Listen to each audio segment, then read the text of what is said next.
Di depan itu aja. Polresta Bandara Soekarno-Hatta membongkar sindikat perdagangan orang dengan modus pengiriman pekerja migran Indonesia ilegal. Tersangka yang terdiri dari 3 wanita dan 5 pria ini ditangkap di sejumlah tempat. Para tersangka yang ditangkap ini memiliki peran berbeda-beda. Ada yang bertugas merekrut calon korban, memberangkatkan dan mengurusi administrasi PMI yang diberangkatkan. Beberapa pekerja migran ilegal yang diberangkatkan berasal dari Jawa Barat, Jawa Tengah, Sumatera, dan Jakarta dengan tujuan negara Uni Emirat Arab, Korea Selatan, Singapura, dan Thailand. Sedangkan modus para pelaku melakukan rekrutmen dengan menjanjikan pekerjaan seperti penjaga toko, pekerja asisten rumah tangga dengan gaji sebesar 6 hingga 20 juta rupiah per bulan. Sebelum diberangkatkan, calon korban juga diminta untuk menyiapkan uang sebesar 40 hingga 60 juta rupiah yang akan digunakan untuk mengurus paspor, visa, hingga tiket keberangkatan.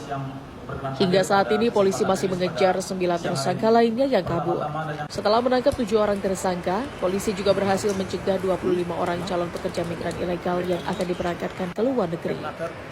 Hasil mengamankan 7 orang tersangka, serta masih ada 9 orang DPO yang masih dalam pencarian.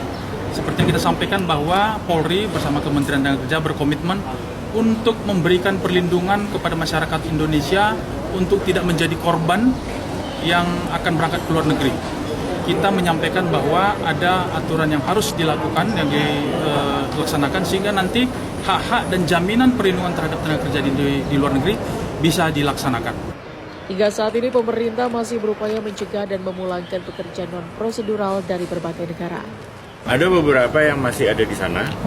Nah, kemudian juga memang oleh perwakilan sedang diupayakan karena mereka biasanya harus menjalani hukuman keimigrasian di sana. Nanti kalau memang sudah selesai akan dipulangkan ke Indonesia. Ada juga yang bisa dicegah pada saat keberangkatan. Itu hasil kerjasama kami dengan imigrasi Bandara Suta, sehingga bisa terhindar dari kerugian atau korban daripada sponsor-sponsor itu. Sebelumnya pemerintah melalui Kementerian BP2MI juga telah memulangkan lebih dari 400 pekerja migran Indonesia bermasalah dari Arab Saudi. Untuk mempertanggungjawabkan perbuatannya, para tersangka dijerat dengan Undang-Undang tentang Pemberantasan Tindak Pidana Perdagangan Orang dengan ancaman 15 tahun penjara. Ariel Maranus dan Taufik Saleh melaporkan dari Kota Tangerang.